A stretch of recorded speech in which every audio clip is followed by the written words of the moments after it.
Wish I had a girl who looked good, I would call her. Wish I had a rabbit in a... Alright, welcome to Team Amorphage here, coming at you with the first video of the channel.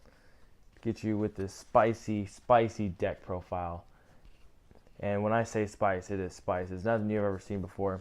I took this to locals on Saturday, and I went extremely crazy.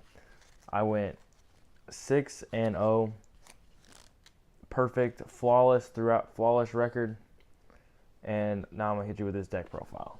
All right, so we're gonna start off with three prides and 3 Wrath. 3 Wrath. You run 6 of the 3 scales because there are 3 scales, and you have a real problem with 3 scales in the deck. But you also run them because they have high attacks, and Wrath is good at 3 because it stops tributing, which is really good against the Draco matchup and the new archetype, Darkness.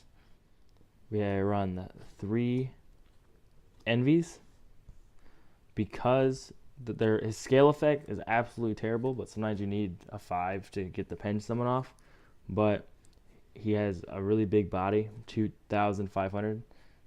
Bigger attack than the highest attack, which is 1,750. So that's why you run 3 of them. And the last set of rank 4s is Greed. You run Greed at 2 because it's a 3 scale, and you don't want to run too many 3 scales. And it's a trap negation on scale, which is not really that good. And his defense isn't as high as Envy, so you don't really want to max out on his abilities.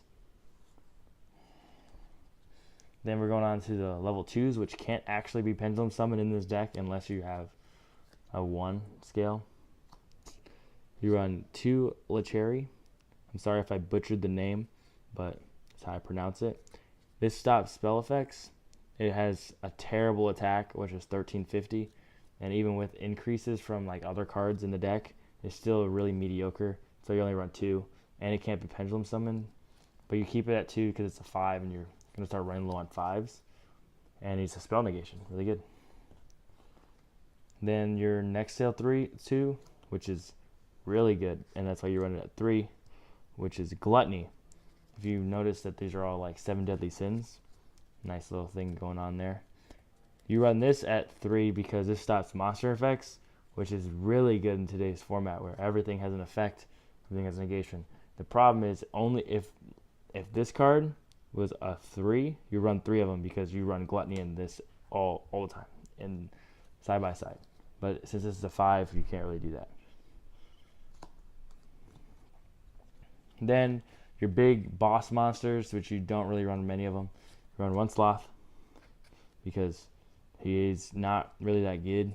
He's like a mistake on board, but like on the scale effect, but he's not really that good. And he's a level 6, so you have to tribute summon him to get out because you can't pen summon it. And 2 Goliath. I was really contemplating on running 1, but like he has a Dark Law effect in scale, which isn't bad, and you need more scale 5s in the deck anyway. And the claws with all the guys that are less than 6, or level 6, they have to be Pendulum Summoned or Flip Face Up, which the Flip Face Up will never come up unless you set 1 pass, but you should try not to do that. And onto the heart and soul of the decks, which makes this deck even functional because pure Amorphage blows. You run 3 Master Cerberus and 1 Jackal. This gets you to Link Monsters. You play these cards first before you start going into your little Pendulum Summons with your thing, and you can get to like Electromite.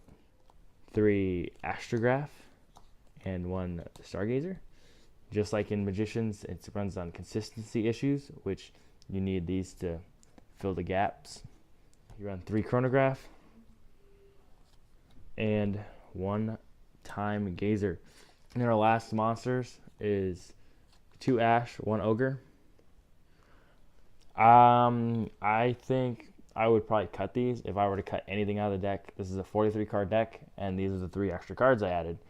It ruins consistency. It doesn't really help you much. It does help against going second, but I'd probably side him in if I was going second.